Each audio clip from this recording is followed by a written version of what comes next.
Hello everyone, I'm finally back after all this time. Well, I'd like to start by apologizing for not making a video in such a long time. And to be totally honest, I wasn't planning on coming back. I've had other interests recently, but this month I suddenly felt the urge to get the old channel up and running again. So I'm back. I should be making videos pretty frequently again, because I have loads of ideas. So, without further ado, here's the video.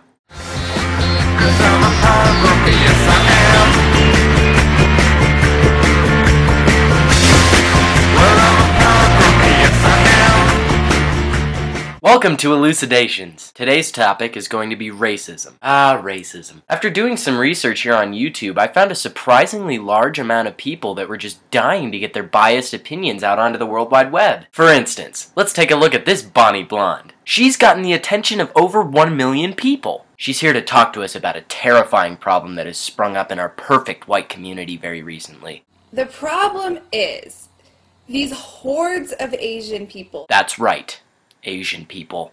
Hordes of them! Now, I know you're already just shaking in your boots at the idea of hordes of Asian people, but just wait until you hear what they're doing. In America, we do not talk on our cell phones in the library. That's right. They're talking on their cell phones. In our good, clean American libraries. Loudening them up. Horror! But wait a second. Someone who has enough money to dye their hair like that, and somebody who has enough money to afford, breasts like those, probably doesn't need to be wasting their time in a peasant's place like a library. What exactly were you doing there anyway, miss? I'll be deep into my studying. Studying, eh? What were you studying? Into my political science theories and arguments and all that stuff, getting it all down, typing away furiously, blah, blah, blah. Wait a second. The answer to my question just leads to an even bigger question. Which school do you go to? Okay, so here at UCLA... UCLA? You go to UCLA? I don't even think I could have gotten into UCLA. And just from watching this video, I can tell that I'm way smarter than you are. If you don't believe how dumb she is, just listen to her try to speak Chinese. Oh! Ching chong ling long ting tong. Oh! I should start taking lessons from her. She really understands the language well. Not only does she insult the language of these people, she pours salt on their wounds. I swear they're going through their whole families, just checking on everybody from the tsunami thing. What? You're really going to insult these people after a tsunami wiped out a portion of their population? Well, with all these Asians interrupting your studying and hard work with their rude phone calls in the library, you were probably pretty upset. What are you gonna do about it? So being the polite, nice American girl that my mama raised me to be, I kind of just gave him what anybody else would do, that kind of it's a library, we're trying to study, thanks. Polite? Your racism makes Beavis and Butthead look like saints. So I'm just gonna give you a little and politely ask you to shut up. Now, our little friend here isn't the only one on YouTube to express racism. Let's take a look at another teen who takes the whole thing way too far. I hate Asians. Oh my, more Asian hatred. Don't worry, he spreads the wealth as far as the races of the world go. I hate Mexicans. I hate Asians, Arabians, Russians. Oh, okay. Well, at least he cuts black people some slack, right? I hate black people. A lot. Never mind. This kid makes me so angry, I might as well use him as the first subject of our new segment here on Elucidations. 5 things wrong with this video. Let's find 5 things wrong with this video. Number 1. For a racist, he's not very good at it. You like Cat Williams and Chris Rock. You like Cat Williams and Chris Rock? Those guys look pretty black to me. Number 2. If you're going to be racist, at least know what a race is. I hate gay people. Gay people? Gay isn't even a race, and the video is titled Most Racist Person Ever. Number 3. Know what you're going to talk about before you turn the camera on. Stop saying so much. Number 4. Stop lying. I'm not gay. Oh, please. Number 5.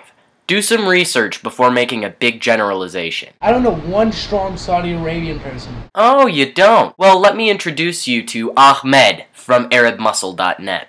Don't ask me how I found that website. Well, at least this kid is a great spokesperson for Dr. Pepper. I wonder how much they're paying him. You need to try harder. No, sir. you need to try harder. I found 5 things wrong with your video. While we're speaking about people from the Middle East, let's take a look at this group of people. They all think that our current president is a terrorist. Barack Obama, at a very young age, from like age 1 to 6, was with Islamic. Interesting observation, sir. What does this mean for our country? I think he's a one-man terror cell. Really? That's horrifying! So for the 4 years he's been in office, he's just been plotting against us this whole time. I knew it. I knew it. That sounds about as likely as Osama bin Laden rising from the grave. Now, why would these good-hearted, educated people think that our president is a terrorist?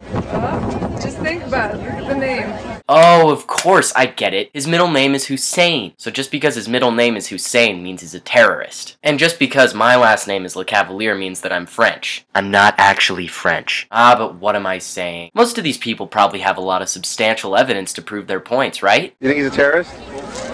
I think he could be. You think he could be? Why? It's undeniable proof. While we're on the topic of racism and politics, let's look at 2012 Republican presidential candidate Rick Santorum. I don't want to make people's lives better by giving them somebody else's money. I want to give them the opportunity to go out and earn the money. Wait, am I hearing you correctly? I don't want to make people's lives better. Whoa there. Looks like this candidate doesn't like black people a whole lot. But surely the crowd around him does not condone a comment like that from a man who wants to lead this country.